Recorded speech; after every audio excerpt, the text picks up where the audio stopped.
Welcome along, and we continue with the Army Analysis series, and today we're going to look at the Galatian 280 BC list. There are two armies to pick from. This is the one with the superior warband, and the other list has just the standard warband. So you get better quality troops here. It just means that you can't field as many units, which is one of the disadvantages of this particular list, and we'll go into more detail about that as we continue. Is this a good army? I would say yes, maybe a qualified yes, because you're limited in quite a few ways.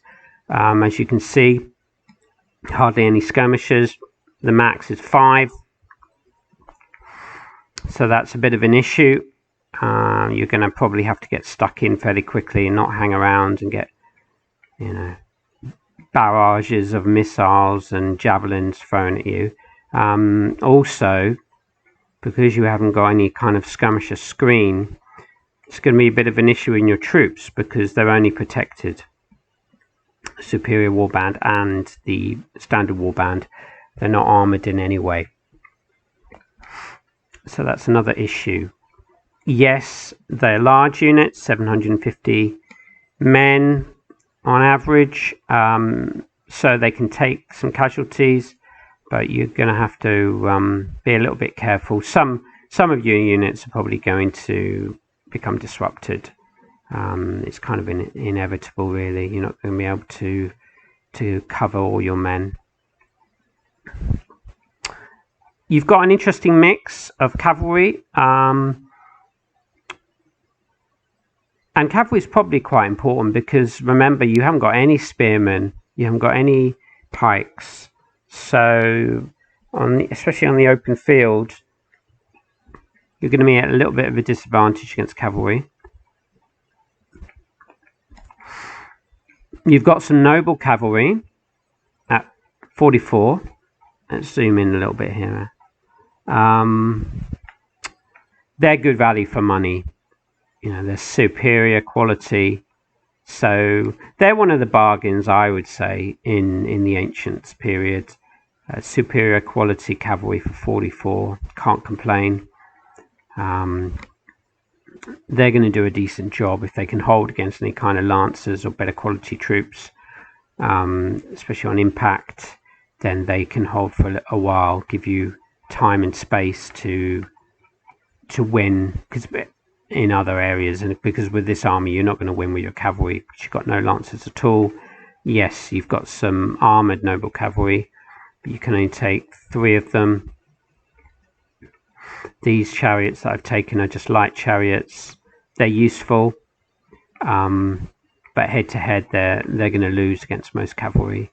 But I do think they're critical for this kind of army because they're just another cavalry unit, mounted unit. So, if you can surround an enemy, if you've got cataphracts approaching, lancers approaching, cataphracts are 68, lancers, superior quality lancers are 64.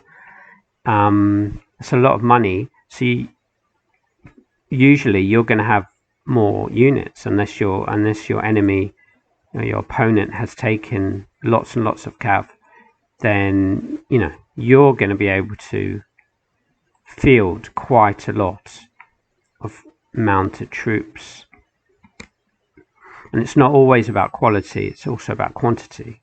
Even with this unit only costs 36, if you can get around the flank of a lancer unit that's engaged, then it's a flank attack. So, used wisely, I think this cavalry can be useful. And including the chariots, I've got 9 mounted units, which you're going to need. In my opinion, the superior warband is one of the best units in the game. It's a large unit, superior quality impacts. I've done some testings. We've got the battleground feature. If you want to find out more about that, go onto the forums, on the Slytherin forums and the Field of Glory section, and there's information about how to set up some tests with units in this game and using the editor.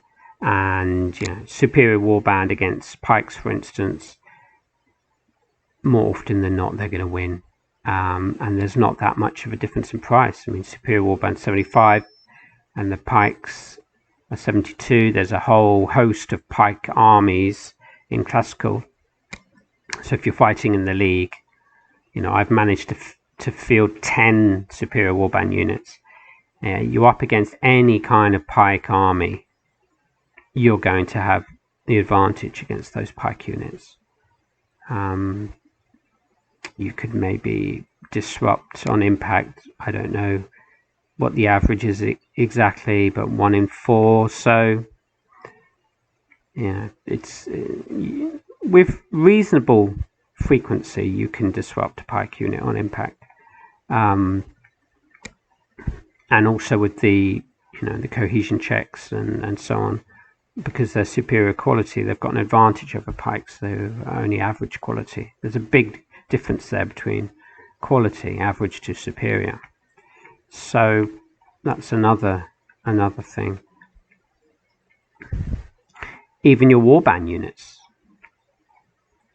they've got that chance on impact against pikes to do well, and they only cost 58. So okay, they're in a bit of trouble if they don't disrupt on impact, but they're a large unit.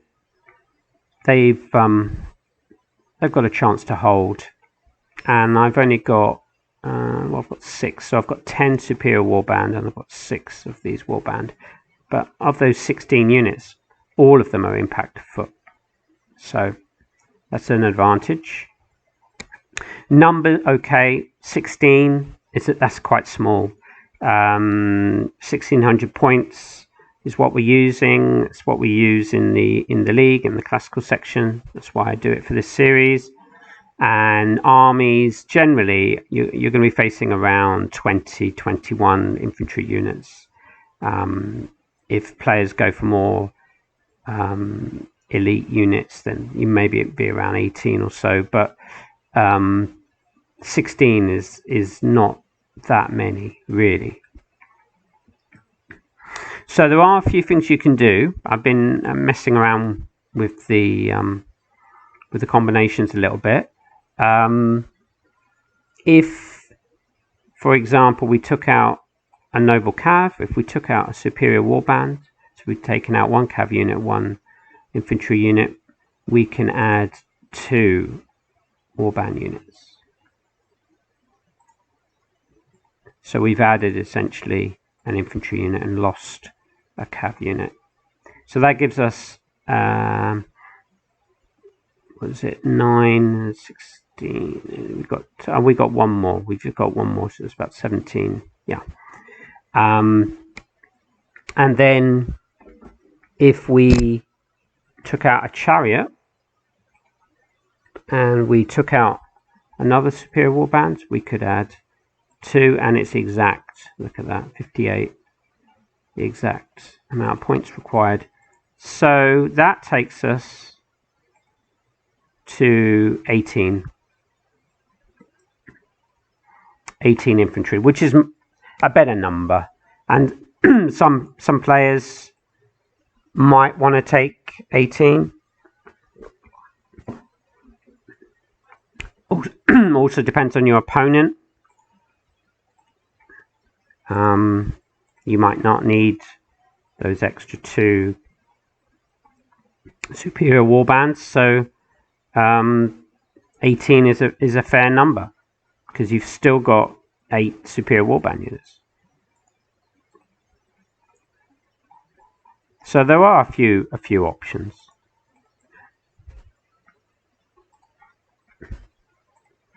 When I looked at the records up to and including season 11, in the league, players had got the following record. So it was 52 wins, 8 draws, and 43 losses. So overall, even though that doesn't sound so great, when you check through the records of the armies in the league, that is actually a fairly good number. There's a lot of armies there that are on losing records or just around evens. So even though 52 wins and 43 losses, that's almost even. It's not that far. It's still a fairly good record in comparison to a lot of the other armies. So it means that you can, in the league, you can do well with this army.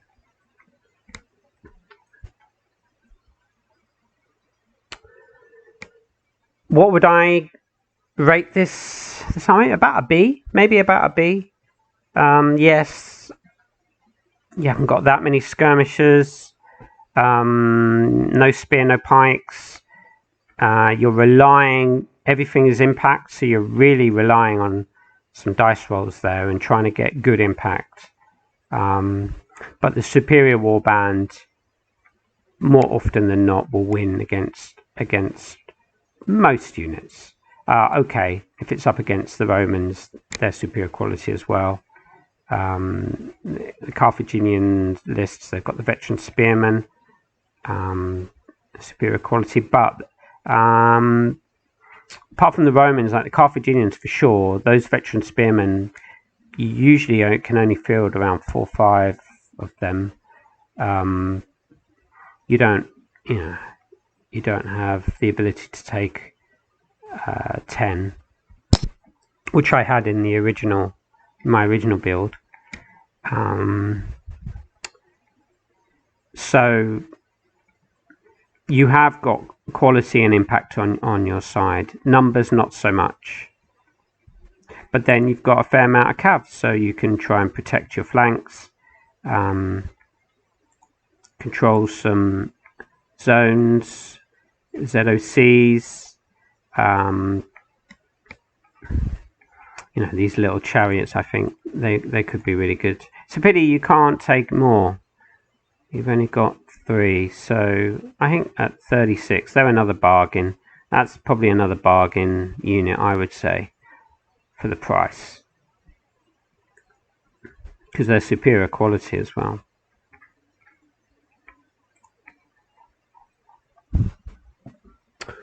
There are no allies, so it's pretty straightforward. This is the army you have and the units you have. As I've said, not so many options, but you can mess around with it a bit. You can either take a little bit extra cav, or just go with either go with more superior warband, or add the ordinary warbands and get a few extra couple of units. I'm also testing this army out. I'm going to take on Monkey. He's playing as the Seleucids, a pike army. So you can watch that video. We're just going to start the battle now. So just keep your eyes open, and I'll when the battle's over, I will post it up, and we can see what this is like in action. Okay. Thanks a lot for watching, and see you soon.